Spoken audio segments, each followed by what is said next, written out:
مسئلے تو نہیں ہے کہ فون اٹھاؤ وہ اٹھا ہی نہیں.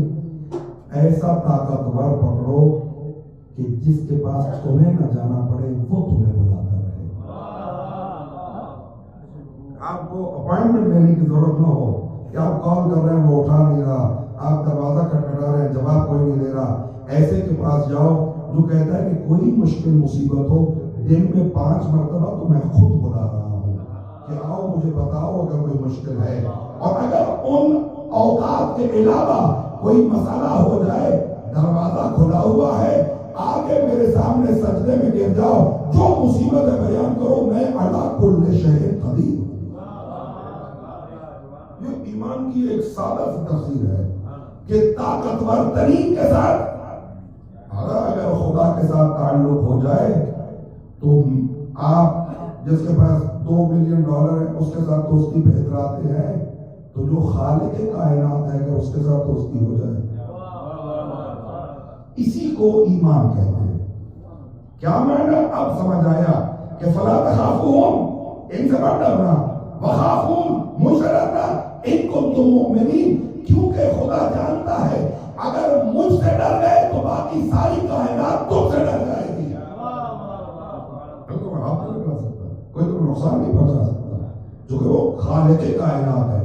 اور جب ایمان کی بات آئی, دیکھیں میں یہ جملہ آپ کی گوش گزار کرنے لگا ہوں اور اسی کے ذہن میں 2 جملے کہنے, شاید میں حقیقت ایمان اور یہ خدا کا خوف کس طرح باقی خوف سے نجات دیتے ہو آپ کی خدمت میں عرض کر دوں. قرآن کریم میں مختلف سور ہیں.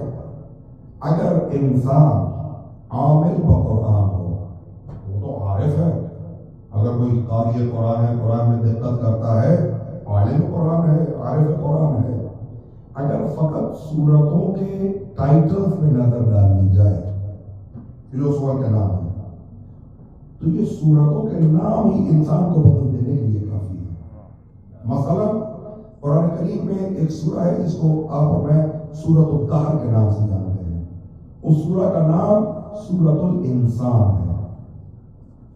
سورہ کا نام انسان ہے, یعنی وہ سورہ, اب جو لوگ جانتے ہیں ان کی شکل میں جو لفظ ہے کہ ایک ہوتی ہے سین سے سورت, وہ قرآن کی سورہ ہے. ایک ہوتی ہے صاد سے سورت, اس کا معنی کیا ہوتا ہے؟ شکل. صاد سے سورت شکل, سین سے سورت قرآن کی. اگر انسان فقط سور ہائے قرآنیہ سورتوں کے نام کوئی دیکھ لے تو قرآن کی سین والی سورت میں انسان اپنی صاد والی سورت دیکھ سکتا ہے.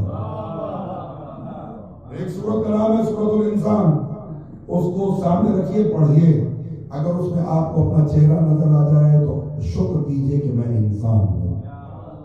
اگر کسی کو اس سورت کو پڑھنے کے بعد اپنی تصویر اس میں نظر نہیں آتی تو خوفزدہ ہو جائے کہ میں تو انسان بھی نہیں ہوں. اس کے بعد ایک اور سورہ ہے سورۃ الکافرون, اس میں دیکھیے اگر اس میں چہرہ نظر آ جائے تو خوفزدہ ہو جائے کہ میں کافر ہوں, اگر اس میں تمہیں چہرہ نظر نہیں آتا تو شکر کرو کہ کافر نہیں ہو. اس کے بعد مرحلہ اور آگے بڑھا دیا, ایک ہے سورۃ المنافقون. سورۃ المنافقون میں دیکھیے اگر چہرہ انشاءاللہ آپ کو بالکل نظر نہیں آئے گا, مجھ جیسوں کو ڈرنا چاہیے کہ اگر اس میں چہرہ نظر آئے تو خوفزدہ ہو جائے کہ سورۃ المنافقون میں شکل نظر آ رہی ہے, اگر نظر نہ آئے تو شکر کرو. اس کے بعد ہے سورۃ المؤمنون. اگر اس میں اپنی صورت دیکھ لو تو سجدے میں گر جاؤ کہ خدایا تیرا شکر, تو نے سورۃ المؤمنون میں مجھے اپنا چہرہ دکھا دیا. واقعی توجہ فرمائیے, یہاں پہ اس سورت, چونکہ یہ کامیاب لوگوں کے نام پر ہے سورۃ المؤمنون, اس کا افتتاح ہی عجیب انداز سے کیا. قد افلح المؤمنون, مومن کامیاب ہے, مومن فلاح پاتا. یعنی قرآن کریم کی وہ سورہ کہ جس میں پہلی آیت ہی خوشخبری ہے سورۃ المؤمنون ہے کہ مومن کامیاب ہو گیا. کیا معنی؟ خداوند قدوس کے ہاں لائر بننے والا کامیاب نہیں ہے, بلینئر بننے والا کامیاب نہیں ہے, ڈاکٹر بننے والا کامیاب نہیں ہے, مولوی بننے والا کامیاب نہیں ہے. خدا کے ہاں مومن کامیاب ہے. آپ کی خاموشی کی قسم کامیاب ہونا چاہیں تو مومن ہو جائیے. یعنی اگر آپ کامیابی چاہتے ہیں، اور یہ ایک بہت بڑا سبجیکٹ ہے، آپ کسی بھی یونیورسٹی، آپ انشاءاللہ یونیورسٹی میں آئیں گے، یونیورسٹی میں آپ جس سبجیکٹ میں بھی جائیں وہاں پہ کاؤنسلر ہوتا ہے، وہ کاؤنسلنگ کرتا ہے اسٹوڈنٹس کی. تو پہلا جو سوال ہوتا ہے وہ یہ ہوتا ہے کہ اس پروگرام میں کامیاب کس طرح ہوں گا. وہ کاؤنسلنگ کرتا ہے کہ اس میں کامیابی کی رستہ یہ ہے، کامیاب ہونے کا طریقہ یہ. کائنات میں کوئی بھی انسان ایسا نہیں ہے جو ناکام ہونا چاہتا ہو. کوئی ہے ایسا آدمی کہ جو کہہ کہ نہیں میں تو فیلئر ہوں، اب تک کچھ بڑا ہوا نہیں ہے، مزدور ہے لیکن ناکام ہونا نہیں چاہتا، چونکہ انسان کی فطرت میں خدا نے رکھا ہے کہ کامیابی کی طرف دوڑے،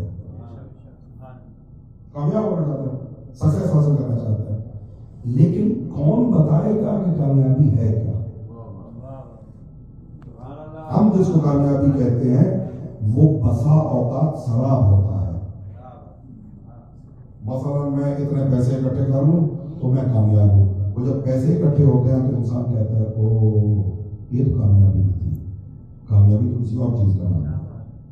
سراب سمجھنا، یہ جو آپ سڑک پہ جائیں نا، ابھی سمر ہے، سمر میں جب آپ سڑک پہ روڈ ٹرپ کریں تو آپ کو دور پانی نظر آئے گا، جب آپ قریب پہنچیں گے وہ پانی نہیں ہوگا. آپ کا دھوکہ ہے. یہ جس کو ہم کامیابی سمجھتے ہیں یہ آنکھوں کا دھوکہ ہے. آپ بہت سارے حضرات یہاں تو نہیں ہوں گے لیکن آپ کو ملے ہوں گے جو پاکستان میں ملے اور کہا کہ جی ہم کوئی چکر چلا رہے ہیں کہ کینیڈا پہنچ جائیں، پہنچ گئے تو کامیاب ہو جائیں گے. میں انہوں نے کہا تو پہلے فون کر کے کسی سے بات کر لوں. یہاں آگے تو معلوم ہوا کہ وہ مصیبت مولانا ہم نے 40 لاکھ بھر دیا، 50 لاکھ بھر دیا. اب یہاں پہنچے تو معلوم ہوا یہ کامیابی نہیں ہے. کہا کہ پیر فاروق شاہ صاحب جتنا پیسہ خدا کرے سب کے پاس ہو اتنا آ جائے تو میں کامیاب ہوں. وہاں پہنچے تو معلوم ہو نہیں یہ کامیابی نہیں. میں ایک واقعہ سنا کرتا ہوں جو خود میرے ساتھ پیش آیا. ایک سید تھے مونٹریال میں، وہ آئے اسائلم انہوں نے اپلائی کیا، ادھر آئے ہمارے پاس، کہا کہ کچھ مصیبت مشکل ہے تو کوئی جاب دلاؤ. وہ کھوجا تھے، ان کو عرض کیا اور کہا میرے والد معمر ہیں، مسن ہیں، کیا کہتے ہیں اولڈ، ان کی ایج زیادہ ہے، مسن آدمی ہیں، تو ان کی خدمت کے لیے رکھ لیا. میں خود چھوڑنے گیا. اب ان کے گھر میں بڑی بڑی وہ جو کاریں جو بڑی وہ ایجز والی کاریں ہوتی ہیں مہنگے والی وہ کھڑی، یاچ کھڑی ہوئی، بہت بڑا گھر ریچمنڈ ہل میں. اس سید مجھے کہتا ہے مولانا یہ ہے کامیاب. دیکھ رہے ہیں گھر، دیکھ رہے ہیں گاڑیاں، دیکھ رہے ہیں اس کی یہ لانچ اور یاچ اور پتہ نہیں کیا کیا، گھر میں اتنی بڑا پاؤنڈ ہے. میں کہا حضور کامیاب ہے تو خدا خیر کرے، مومن ہے، خدا ان کو اور کامیاب کرے، اور تم ان سے کامیابی کے گر سیکھ لینا. چھوڑا ہے. 4 دن کے بعد فون آیا لے جاؤ ورنہ میں پاگل ہو جاؤں گا. تو کیا ہوا؟ کامیاب کے گھر چھوڑایا تھا. کہا مولانا آپ کو نہیں پتا کہ ان کے گھر میں کیا کیا مصیبت ہے.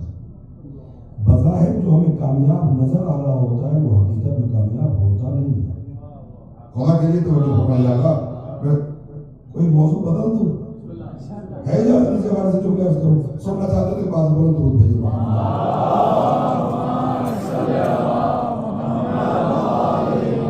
ایسے لوگ دیکھیں کہ ساری دنیا کہہ رہی ہے کہ کامیاب ہیں ہم، لیکن وہ کہتے ہیں خسرت دنیا والآخرہ. میں نے دنیا میں بھی خسارہ کیا، آخرت میں بھی خسارہ کیا. تو پھر کامیاب کون ہے؟ میں جوانوں کی خدمت میں عرض کروں. مثلا یہ فون ہے، یہ کس نے بنایا؟ وہ ایپل والا نے. ہم نے خریدا نہیں ہے، کسی نے دیا ہے. ایپل والا نے بنایا. انہوں نے ایک فون نہیں بنایا ہوگا، 5-7 دفعہ بنایا ہوگا. ٹیسٹ کرتے ہوں گے، کہتے ہیں نہیں یہ گرمی برداشت نہیں کر سکتا، اس میں یہ خرابی ہے. پھر ایک اور، پھر ایک اور، پھر ایک اور. 8واں 10واں ورژن جو ہوتا ہے نا، وہ پھر مینوفیکچرر کہتا ہے کہ میرے حساب سے یہ کامیاب ہے. وہ مارکیٹ میں لانچ کرنے ہو جاتا ہے. 8-10 ماڈل بنائے گا، خرابیاں نکالتا رہے گا، پھر کہے گا میری نظر میں یہ والا ورژن کامیاب ہے، اس کو لانچ کر دیجیے.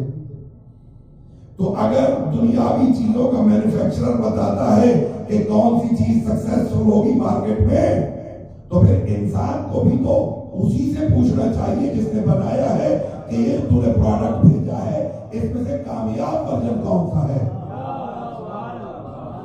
اپنے حساب نہ لگائیں، کہتا پیسہ ہے تو کامیاب ہے، ڈاکٹر بن گیا ہے تو کامیاب ہے، انجینئر بن گیا ہے تو کامیاب ہے۔ خدا کی بارگاہ میں جب پہنچے، خدا ان کو بنانے والا تو، ان کو یہاں بھیجنے والا تو، ان میں سے کامیاب ورژن کون سا ہے؟ خدا نے کیا کہا کہ آئی اسپیشلسٹ، ہارٹ اسپیشلسٹ، مولوی نہیں، کہا قد افلح المؤمنون، کامیاب وہ ہے جو صاحب ایمان ہے، مزدور ہے لیکن ایماندار ہے تو کامیاب ہے، اگر ملا بھی ہے بے ایمان ہے تو ناکام ہے۔ نہیں میں یہاں پہ آپ کو روکنا چاہتا ہوں، یعنی ایماندار کامیاب ہے۔ ایک اور اینگل سے اس کو دیکھیے، اگر کوئی انسان کامیاب ہونا چاہے، مثلا آپ کا سبجیکٹ ہے فار ایگزامپل آپ میڈیکل اسکول میں جانا چاہتے ہیں، تو آپ کس کو فالو کریں گے؟ مجھے کہ جو ہار کے اندر آ گیا، یا اس کو کہ جو بہترین ڈاکٹر ہے اس وقت اس ملک کا یا اس شہر کا؟ ظاہر ہے جو ڈاکٹر ہے اس کو فالو کریں گے، کیسے پڑھا، کہاں پڑھا، انسٹیٹیوشن کون سا تھا، ٹیوشن کس سے لی، کون سے اسکول میں گیا، کون سے کالج میں گیا۔ کامیاب بننے کے لیے کامیاب کی پیروی ضروری ہے۔ آپ اگر بزنس کرنا چاہتے ہیں تو ایک ایسا بزنس مین ڈھونڈیے کہ جو بہترین بزنس مین ہو، کامیاب بزنس مین ہو، اس کے فٹ اسٹیپس پہ چلیے، آپ بھی کامیاب ہو جائیں گے۔ دوسروں کی ناکامی سے سبق سیکھیں، پیروی نہ کریں۔ دوسرا کوئی ناکام ہوا تو اسے سبق سیکھیں، گیٹ دی لیسن کہ یہ ناکام ہوا، یہ وجہ ہے، میں نے یہ نہیں کرنا۔ کامیاب کی پیروی کامیاب بناتی ہے، ناکام کی پیروی ناکام بنا دیتی ہے۔ خدا کی قسم ناکام کی پیروی ناکام بنا دیتی ہے۔ حیرت سے نہ دیکھیں، میں خود حیرت زدہ ہو جاتا ہوں۔ ناکام کی پیروی ناکام بناتی ہے، کامیاب کی پیروی کامیاب کر دیتی ہے۔ خوب اب پوری دنیا میں لوگ مختلف لوگوں کی پیروی کرتے ہیں، آپ کس کے پیرو ہیں؟ حیدر کرار، امیر المومنین۔ دعویٰ یہی ہے، آپ تو ہیں انشاءاللہ، خدا مجھے بھی بنا دے حقیقی پیروکار۔ یعنی ہم کس کی پیروی کرتے ہیں؟ امیر کائنات کی۔ کامیاب سمجھ کر یا نعوذ باللہ ناکام سمجھ کر؟ کامیاب سمجھ کر۔ اچھا، جو امیر المومنین کے دشمن ہے سقیفہ، ان کو بھی لوگ پیروی کرتے ہیں، آپ سے زیادہ لوگ ان کی پیروی کرتے ہیں، وہ کیا سقیفہ کو ناکام سمجھتے ہیں؟ کامیاب سمجھتے ہیں؟ اس میں گھبرانے کون سی بات؟ گرو نانک کی پیروی کرتے ہیں لوگ، اس کو ناکام سمجھ کے پیروی کرتے ہیں، نہیں کامیاب سمجھتے ہیں۔ یعنی آپ امیر کائنات کو کامیاب سمجھتے ہیں، آپ ان کی پیروی کر رہے ہیں۔ لوگ خلفائے سقیفہ کو کامیاب سمجھتے ہیں، وہ ان کی پیروی کر رہے ہیں، تو کیسے پتا چلے کہ حقیقی کامیاب کون ہے؟ لوگ ان کی پیروی کر رہے ہیں، معاویہ ملعون کی پیروی کر رہے ہیں، لوگ یزید کی پیروی کر رہے ہیں۔ یہ جہاد تبیین ہے، یہ آواز کا جہاد ہے، یہ قلم کا جہاد ہے۔ میں آپ کی شان میں جملہ عرض کرنے لگا ہوں، یہ آپ کی آواز اور آپ کی ادا کا اعجاز ہے کہ جب مظلوم کربلا کو شہید کیا گیا، آپ آمار یعنی اعداد و شمار اسٹیٹسٹکس اٹھا کے دیکھیے، 98% مسلم معاشرہ یزید کے ساتھ تھا، 2% مظلوم کربلا کے ساتھ تھے۔ آپ وہاں کے اسٹیٹس اٹھا کے دیکھ لیجیے، 98% لوگ یزید کے حامی تھے، 2% مسلم معاشرے کے لوگ مظلوم کربلا کے ساتھ تھے، اور اس طرح ساتھ نہیں تھے کہ تلوار اٹھاتے ہیں۔ 2% آدمی جو کہتے تھے کہ یزید غلط کر رہا ہے، حسین صحیح ہے۔ 98 اور 2 کی ریشو تھی۔ عزاداری نے وہ معجزہ کیا کہ آج اسلامی معاشرے میں 98% یزید پہ لعنت کرتے ہیں اور 2% یزید کے ساتھ ہیں۔ یعنی آپ نے پورا معاشرہ بدل دیا ہے کہ پہلے 98% اس کے ساتھ تھے، آج 98% اس پہ لعنت کرنا۔ خیر بھی اپنے مقام پہ یزید کی پیروی کرنے والے تھے، وہ اس کو ناکام سمجھتا نہیں، کامیاب سمجھتا۔ سقیفہ کی پیروی کرنے والے سقیفہ کو کامیاب سمجھتے ہیں۔ آپ چہادہ معصومین کی پیروی کرتے ہیں، آپ انہیں کامیاب سمجھتے ہیں۔ بات ذہن میں آ گئی ہے نا؟ تو کیسے پتا چلے کہ حقیقی کامیاب کون ہے؟ وہ کون سا معیار ہے، وہ کون سا پیرامیٹر ہے کہ پتا چلے کہ یہ کامیاب ہے سقیفہ والے جن کے پیچھے کروڑوں ہیں، یا یہ کامیاب ہے جن کے لیے اس وقت آپ سیاہ کپڑے پہن کے آئے ہیں؟ اچھا سوال، آپ لاکھ کہتے رہے کہ فلاں آدمی کامیاب ہے، وہ اگر کہے کہ میں ناکام ہوں،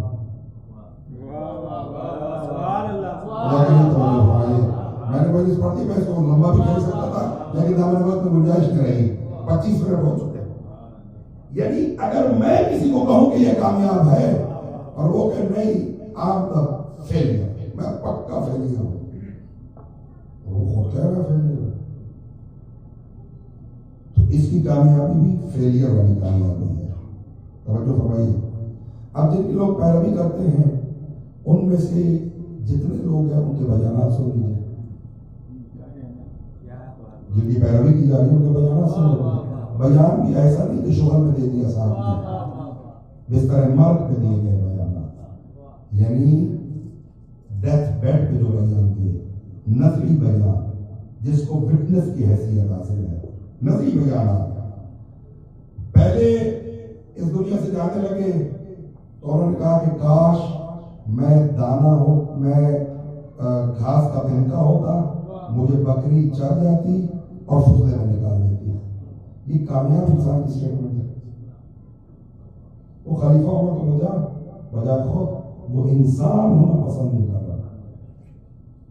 یہ کامیاب انسان کی سٹیٹمنٹ نہیں ہے۔ اگر تو کہے کہ کاش میں فضلہ ہوتا جانور کا، وہ کامیاب نہیں ہے، خود بتا رہا ہے، نظری بیان ہے۔ دوسرا اس سے ذرا زیادہ وہ ایڈوانس تھا، اور نے کہا کہ کاش میں دانا ہوتا مجھے چڑیا چھوڑ جاتی اور فضلے میں نکال دیتی۔ یہ کامیاب انسان کی سٹیٹمنٹ ہے۔ نہیں، وہ کہتے ہیں میں فضلہ ہوتا۔ یہ جن کی پیروی کا دعویٰ کر رہے ہیں ان دو حضرات کے یہ نظری بیانات ہیں، تو ان کی پیروی کرتے رہو، فضلہ بن جاؤ گے۔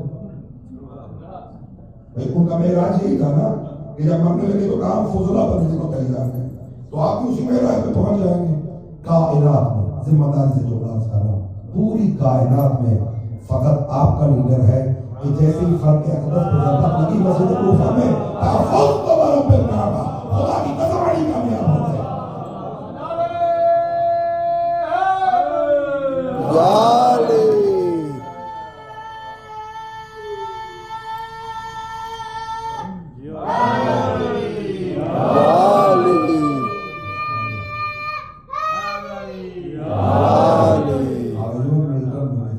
ایک صلوات بھیجیے محمد۔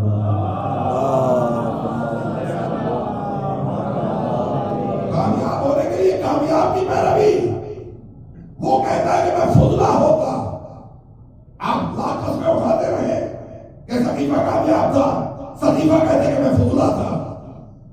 یہ کائنات میں کائنات کے لیڈر ہے کہ جیسی فرق اقدس میں زحمت لگی فوت کو برب الکعبہ، یعنی وہاں پہ لوگ تو قسمیں اٹھاتے ہیں کہ یہ کامیاب ہے، وہ کہتے نہیں ہم ناکام ہیں۔ یہ کائنات میں یہی قوم ہے فقط کہ جب لیڈر کے سر پہ ضربت لگی تو اس نے کہا فوت کو برب الکعبہ، ہم بھی قسم اٹھاتے ہیں کہ علی کامیاب ہے۔ جب دونوں طرف سے قسم آ گئی تو حدیث قصہ میں پیغمبر گرامی اسلام نے فرمایا یا علی انت وشیعتک هم الفائزون، علی تو بھی کامیاب ہے، تیرے شیعہ بھی کامیاب ہے۔ ایک صلوات بھیجے محمد۔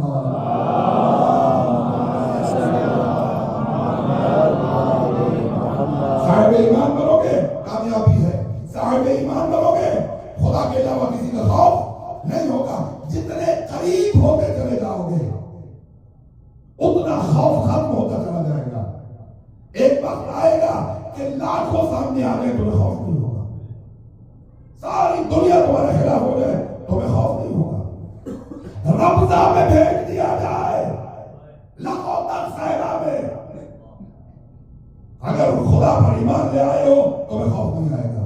لا خوف ان کو پر خوف ہی نہیں آتا، خوف ان کے قریب تک نہیں آتا۔ خوف کا شیطان ہے، شیطان ان کے ماننے والوں کے قریب نہیں آتا۔ یہاں تک آپ پہنچ گئے۔ جو پہلی صفت بتائی، شاید آج یہی تک میں مجلس کو لے جا سکوں، جو پہلی صفت بتائی وہ جو ایماندار ہے اور نہیں ڈرتے خدا کے علاوہ کسی سے، ان کی پہلی صفت کیا بتائی؟ الذین هم فی صلاتہم خاشعون، وہ اپنی نمازوں میں خشوع پر رکھتے ہیں۔ ایک واقعہ ہے، اگر اجازت ہو تو وہ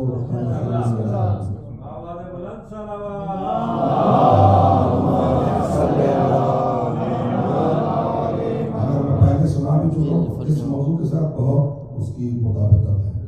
نمبر ایک تو نماز کا الصلاۃ عماد الدین یا عمود الدین، نماز دین کا ستون ہے۔ نماز پڑھی نہیں جاتی، نماز ادا کی جاتی ہے۔ کیوں کہ جو ستون پلر کو کہتے ہیں، پلر پڑھا نہیں جاتا، پلر قائم کیا جاتا ہے۔ اسی لیے قرآن کہتا ہے وَأَقِیمُوا الصَّلَاۃَ، نماز قائم کرو۔ کیوں قائم کرے خدایا؟ نماز قائم کرنے کا کیا معنی؟ یہ نماز کے لیے قیام کیوں ضروری ہے؟ کیا قرآن کریم میں بادھا وَأَقِیمُوا الصَّلَاۃَ وَأَقِیمُوا الصَّلَاۃَ وَأَقِیمُوا الصَّلَاۃَ، نماز قائم کرو، نماز قائم کھڑے ہونے کو کہتے ہیں۔ نماز قائم کرو، قائم کرو، قائم کرو۔ کیوں کہ یہ پلر ہے، ستون ہے دین کا، یعنی بقیہ تمام عبادتیں میں اس طرح ایک مقام پہ فرمایا کہ ان قبلت ما سواہا میں ردت ما سواہا، کہ اگر یہ قبول ہو گئی تو بقیہ تمام عبادتیں مقبول ہیں، اگر نماز رد ہو گئی تو تمام کی تمام عبادتیں، اب آپ خاموش ہو گئے، آپ تو مسجد میں بیٹھے ہیں، آپ تو نمازی ہیں، یعنی اگر نماز قبول ہوئی تو مجلس قبول ہے، اگر نماز قبول ہوئی تو یتیم کے سر پہ دست شفقت پھیرنا قبول ہے۔ روایت ہے، میں مولوی نہیں کہہ رہا، مولا کہہ رہے ہیں، یعنی یہ وہ ستون ہے کہ جس پر عبادتوں کی عمارت کھڑی ہوگی۔ ستون جتنا مضبوط ہوگا اتنی مضبوط عمارت بنے گی۔ جتنا مضبوط ستون ہوگا اتنی مضبوط عمارت بنے گی۔ یعنی اگر نماز کامل ہو تو یہ آنسو اس کو اکمل بنا دیتے ہیں۔ آپ نماز میں کمال لائیے، آپ کے آنسو اس کو اکمل کر دیں گے۔ اب یہاں تک آپ پہنچ گئے، اب آپ کی خدمت میں جملہ آتا ہے، پہلی نشانی اہل ایمان کی جو نہیں کرتے، الذین هم فی صلاتہم خاشعون، وہ نماز خشوع پر نہیں پڑھتے ہیں۔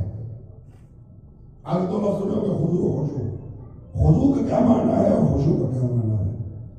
یہ خشوع یہ بھی خشیہ سے نکلا ہے، یہ بھی خوف ہے، اس کا مطلب بھی خوف ہے کہ وہ خوف خدا والی نماز پڑھتے ہیں، وہ خدا سے محبت کرتے ہوئے نماز پڑھتے ہیں۔ خضوع اس کے معنی یہ ہے کہ جو ظاہری آپ نماز پڑھ رہے ہیں، مثلا میں آپ کے سامنے ابھی مجلس کے بعد اس طرف بیت اللہ کی طرف منہ کر کے کہوں اللہ اکبر بسم اللہ الرحمن الرحیم، آپ بلائیں تو جواب نہ دوں تو اس کا معنی کیا ہے کہ امام صاحب نماز پڑھ رہے ہیں۔ ایک ظاہری حالت ہے نماز کی، تکبیر تحریمہ، اس کے بعد قرات، اس کے بعد رکوع سجود، یہ سب نماز کا احکام واجبات، یہ نماز ہے۔ آپ کسی کو سجدہ کرتے ہوئے دیکھیں، کعبۃ اللہ کی طرف منہ کر کے وہ دو سجدے کریں پھر کھڑا ہو جائے، کوئی آپ سے پوچھے کہ آپ کیا کر رہے ہیں تو آپ کیا کہیں گے؟ نماز پڑھ رہے ہیں۔ یہ جو ظاہری صورت ہے نماز پڑھنے کی، اس کو خضوع کہتے ہیں۔ کیا آپ نماز پڑھے اعمال اور اوراد اور ارکان و واجبات انجام دے رہے ہیں اور آپ نظر آ رہے ہیں، یہ خضوع ہے۔ خشوع کیا ہے؟ نماز میں زبان سے پڑھتا ہوں، آسان لفظوں میں آپ کی خدمت میں جملے پیش کر رہا ہوں۔ خشوع کس کو کہتے ہیں؟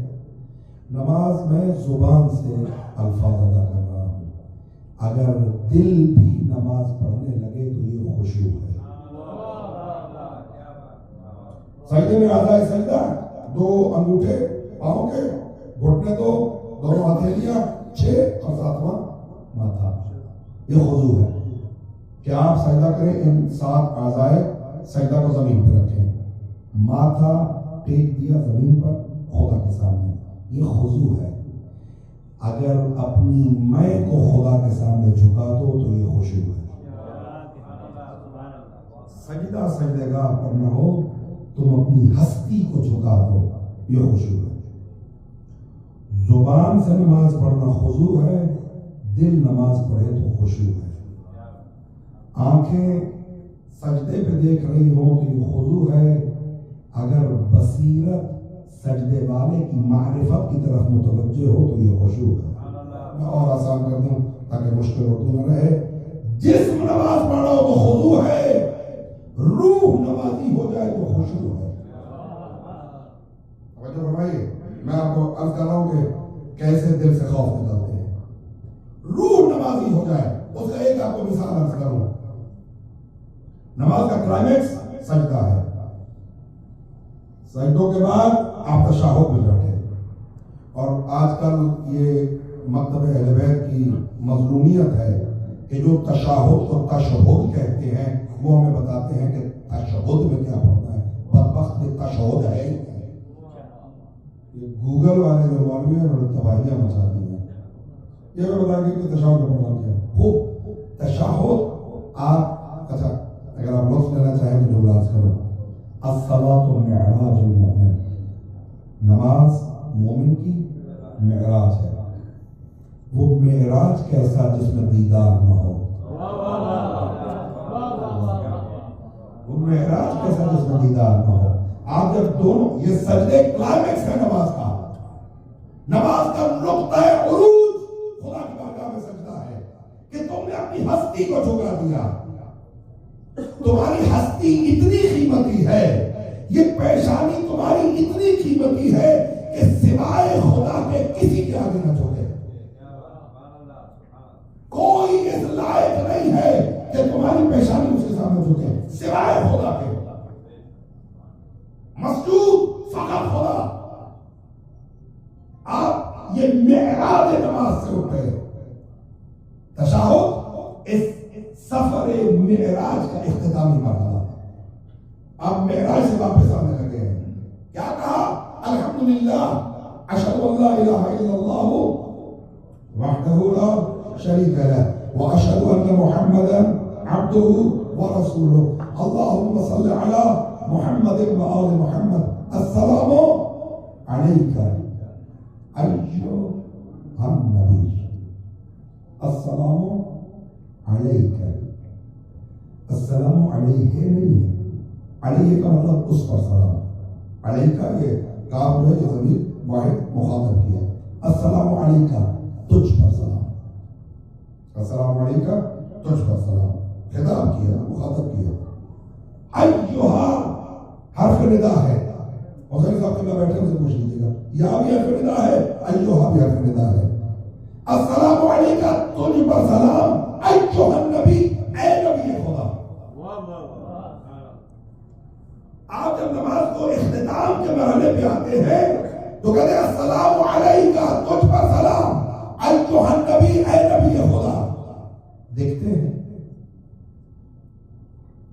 کسی کو دیکھتے ہیں تو بتائیں، آمین کے ہاتھ چھوڑا دیکھتے ہیں تو کیوں کہتے ہیں السلام علیکہ ایھا النبی، اے نبی خدا تجھ پر سلام۔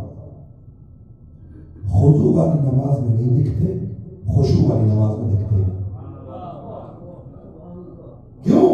اس لیے کہ چربی کی آنکھ سے نور محمد و آل محمد کا مشاہدہ نہیں کیا جاتا، روح کی آنکھ سے نور کا مشاہدہ ہوتا ہے۔ اگر خشوع والی نماز ہو، جب کہو گے السلام علیکہ ایھا النبی تو چہارہ معصومین کے انوار کا مشاہدہ ہو جائے گا۔ یا خشوع والی نماز، کیوں کہ روح نماز پڑھ رہی ہے، میرا جسم نمازی ہے، مومنین کی روح نمازی ہے۔ روح کو درد ہوتا ہے؟ اگر کوئی روحانی نماز پڑھ رہا ہو، اس کی روح نمازی ہو، پائے مبارک سے تیر نکال لیا جائے معلوم نہیں ہوگا، کیونکہ وہ نماز خاشعانہ ہے، وہ روح نمازی ہے۔ جسم نمازی ہو تو درد ہوتا ہے، روح نمازی ہو تو درد کا احساس ختم ہو جاتا ہے۔ ایک صلوات بھیجیے محمد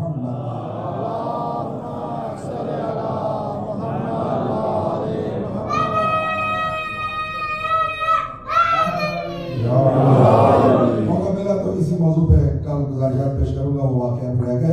اگر خدا نے توفیق دی اور زندگی دی تو کل آپ کی خدمت میں عرض کروں گا، نمازی روح ہو کیسے ہوگی کہ اگر آپ روحانیت کی طرف توجہ کریں گے، آپ جسم سے نکلیں گے، جسم کے کمفرٹ کو نہیں دیکھیں گے، روح کے آرام کو دیکھیں گے تو آپ کی روح نمازی ہو جائے گی۔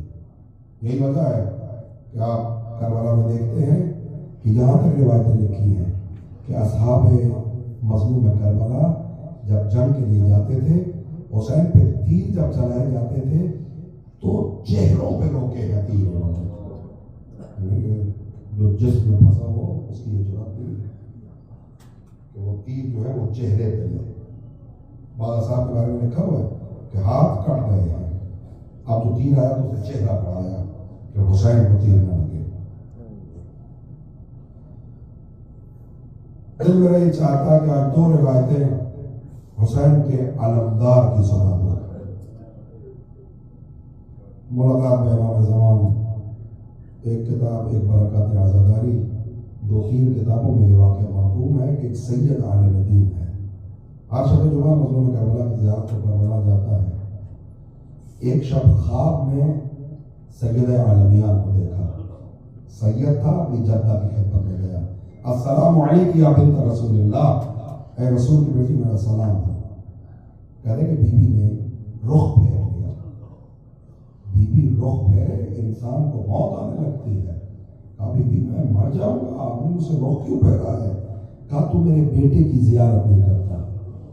ایام زیارت ہیں، عاشور کے زائرین واپس آ رہے ہیں، اربعین کے زائرین اپنی تیاری میں ہیں، کہا کہ میں بیٹے کی زیارت نہیں کرتا۔ کہا آقا ذاتی میں ہر شب جمعہ حسین کی زیارت پہ جاتا ہوں۔ کہا نہیں میرے بیٹے عباس کی زیارت پہ تو نہیں جاتا۔ جو مشائیہ ہیں جنہوں نے مشی کی ہوئی، آپ سے بہت سارے حضرات ہیں، جو مشی کا اختتام ہے وہ عباس کے حرم میں ہے۔ عباس کو باب الحسین کہا گیا، حسین کا دروازہ عباس ہے۔ یہ عباس کیوں ہے؟ عباس اس لیے عباس ہے کہ وہ ام البنین کی اولاد ہے، نام نامی فاطمہ ہے۔ جب گھر میں تشریف لائی ہیں، عقد ہو گئے تو پہلی جو گزارش کی امیر المومنین سے، واقعات آپ کے سنے ہوئے، کہا کہ آقا مجھے فاطمہ نہ بلائیں، حالانکہ سیدہ کے نام پہ ان کا نام رکھا گیا، کہا کہ مجھے فاطمہ نہ بلائیں۔ کیوں ام البنین؟ کہا کہ آپ مجھے فاطمہ صدا کریں گے، کہیں حسنین اور زینب کے دل پہ گرا نہ گزرے۔ اجرکم اللہ، صاحبان معرفت بیٹھے ہیں، آنسو کا زہرہ قبول فرمائیں گی، میرے گناہوں کا کفارہ ہو جائے گا۔ کہا کہ مجھے فاطمہ نے کہا تم ام البنین ہو۔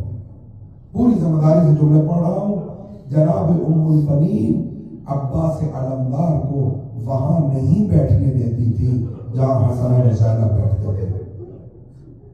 کتب تواریخ میں لکھا ہے کہ ہمیشہ فاصلے پہ بٹھاتی تھی جیسے کوئی غلام بیٹھا ہوتا ہے۔ اجر کمان اللہ، رونے کی تیاری کرو، بس دو روایتیں آپ کی خدمت میں عرض کرنی ہے۔ حتیٰ یہاں تک کہ آقا امیر المومنین جب وقت شہادت قریب آیا، اولاد زہرا آقا کے سرانے کھڑی ہیں، حسنین کریمین زینب ام کلثوم، امیر المومنین کی نگاہیں کسی کو ڈھونڈ رہی ہیں۔ دیکھا تو عباس دور بیٹھے ہیں، کہا الیہ عباس میرے قریب آ۔ جب قریب آئے تو کہا کہ تجھے فاطمہ نے بیٹا کہا۔ لیکن آپ حیات طیبہ عباس کا مطالعہ کریں، کوئی ایک مقام نہیں ملتا کہ عباس نے حسین کو بھائی کہہ کے بلایا ہو، ہمیشہ سیدی و مولائی، اے میرے سرور و سردار حسین۔ اجرکم اللہ، اجرکم اللہ، اجرکم اللہ۔ یہ ہے وہ معرفت عباس۔ یہاں تک روایتیں ہیں کہ امیر المومنین مسجد کوفہ میں درس دے رہے ہیں، خطبہ ارشاد فرما رہے ہیں، دائیں پہلو میں حسن ہے، بائیں پہلو میں حسین ہے۔ یا مظلوم کربلا نے کہا کہ بابا مجھے پیاس لگی۔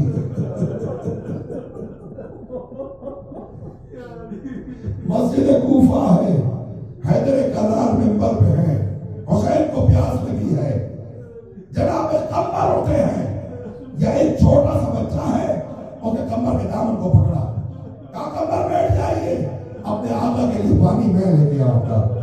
جو حضرات آپ میں سے مسجد کوفہ تشریف لے گئے ہیں، آقا کا دارالشرف اور مسجد کوفہ میں کتنا فاصلہ ہے؟ گئے عباس، سن کم ہے، ام البنین نے ایک کوزہ بھر کے دیا، سر پہ رکھا ہوا ہے، دونوں ہاتھوں سے اس ظرف کو تھاما ہوا ہے، مسجد کوفہ میں داخل ہوئے تو مؤرخ لکھتا ہے کہ آقا کے کندھوں پہ پانی گر رہا تھا۔ اجرکم علی اللہ، اجرکم علی اللہ۔ جب یہ منظر دیکھا، امیر کائنات فاتح خیبر سے خطبہ مکمل نہ ہوا، منبر کو چھوڑا، بچے کی طرف نب کے، اور کبھی کندھے چومتے ہیں ساتھ روتے بھی ہیں۔ صحابیوں نے عرض کیا آقا یہ خوش ہونے کا مقام ہے کہ غلام پانی لینے کے لیے اٹھا تھا، یہ چھوٹے بھائی نے کہا کہ میں حسین کے لیے خود پانی لاؤں گا۔ کہا جو تم دیکھ رہے ہو، جو میں دیکھ رہا ہوں، وہ تم نہیں دیکھ رہے، تم جہاں پانی گرتا دیکھ رہے ہو، میں ان کندھوں پہ خون دیکھ رہا ہوں، جن ہاتھوں کا نر پکڑا ہوا ہے یہ ہاتھ کٹ جائیں گے۔ مظلوم کو رات کے اس پہ رونے والوں، خدا تمہارے جوانوں کی جوانیاں سلامت رکھے۔ یہ عباس کو وفا ام البنین سے برسے میں ملی ہے۔ روایت کہتی کہ جب یہ قافلہ مدینے والا واپس آیا ہے نا، بشیر ابن یزدہ جو اس قافلے کی سالاری کر رہا ہے، مدینے جانے لگا۔ سید الساجدین نے کہا کہ بشیر اگر مدینے جانا اور اعلان کرنا کہ حسین کا قافلہ آ گیا ہے، اگر دادی ام البنین سے ملاقات ہو تو نہ کہنا کہ حسین مارے گئے، ام البنین برداشت نہ کر پائیں گی، کہنا عباس شہید ہو گئے۔ یہ وفا کا عالم کہ ماں حسین کے مرنے کی خبر برداشت نہیں کرتی، اس کو اس کے بیٹے کی شہادت کی خبر دینا۔ بشیر کہتے ہیں جب مدینے میں آیا اور میں نے ندا کی کہ مدینے کے سرداروں کا قافلہ واپس آ گیا ہے، کہا مسجد النبی کے قریب ایک ضعیفہ ہے، فضل کے کندھے پہ ہاتھ رکھا ہوا ہے، دوسرے دستے مبارک میں عصا ہے، کہا عبد خدا کس قافلے کا اعلان کر رہا ہے؟ کہا بی بی حسین کا قافلہ آ گیا۔ آپ کون ہیں؟ کہا میں زوجہ حیدر کرار ام البنین ہوں۔ فوراً آقا کی نصیحت یاد آئی، کہا بی بی عباس کے بڑے ارمان، آپ کا بیٹا عباس مارا گیا۔ جواب میں فرما دیا اخبرنی عن الحسین، مجھے حسین کی خبر دے۔ کہا بی بی عباس کی آنکھ میں تیر لگا، کہا اخبرنی عن الحسین، مجھے حسین کی خبر دے۔ کہا بی بی آپ کے بیٹے کے دونوں بازو ختم ہو گئے، کہا اخبرنی عن الحسین، مجھے حسین کی خبر دے۔ بشیر کہتا ہے مجھے یقین ہو گیا کہ اگر عباس کا تذکرہ کرتا رہا ام البنین میری بات نہ سنے گی۔ میں نے کہا بی بی کب تو تیرا حسین و کربلا، وہ کب تو میں حسین و کربلا، بی بی حسین کربلا میں مارے گئے۔ ایک جملہ ارشاد فرمایا، فرمایا اولادی ومن تحت الخضراء فداء للحسین، تو مجھے کیا میری اولاد کی خبریں دیتا ہے؟ میری اولاد اور کائنات حسین پر قربان ہو جائے۔ اجرکم علی اللہ، اجرکم علی اللہ۔ میں نے تاریخ میں پڑھا کہ جب جناب سیدہ زینب مدینہ تشریف لائی، ام البنین نے خواہش کا اظہار کیا کہ میں آنا چاہتی ہوں حسین کی تعزیت کے لیے۔ جناب زینب نے فرمایا نہیں ام البنین، میں آپ کی خدمت میں حاضر ہوتی ہوں۔ راوی لکھتا ہے کہ بنو ہاشم کی مستورات کو اکٹھے کیا زینب نے، جو حسین کی تعزیت کے لیے آئی تھی ان کو اکٹھے کیا۔ زینب آگے چلی، خواتین کا ایک گروہ بی بی کے پیچھے چلا، بی بی وا عباسا کہتے ہوئے ام البنین کے پاس پہنچی۔ راوی نے یہ رقم کیا کہ جب زینب پہنچی، جناب ام البنین کہتی ہے ما حسینہ، زینب کہتی ہے ما عباسا۔ یا جناب ام البنین نے ایک سوال کیا کہ علی کی بیٹی میں نے سنا ہے کہ ہر شہید کو تو نے ودا کیا، میرے عباس کو تو نے ودا نہ کیا، میرے عباس سے کیا خطا ہوئی؟ علی کی بیٹی زمین پر بیٹھ گئی، کہا ماں مجھے نہ رلائیے، اکبر کو مرنے کے لیے بھیجا تھا، قاسم کو موت کی طرف بھیجا تھا، اما عباس کو پانی لانے بھیجا تھا، سکینہ آج بھی عباس کی منتظر۔ خدایا مظلومیت عباس کا واسطہ، اس چشم مبارک کا واسطہ جس میں تیر لگا تھا، امام زمان کے ظہور میں تعجیل فرما۔ اللہم عجل لولیک الفرج فاطمہ حسین یا حسین، حسین، حسین، یا حسین، یا حسین۔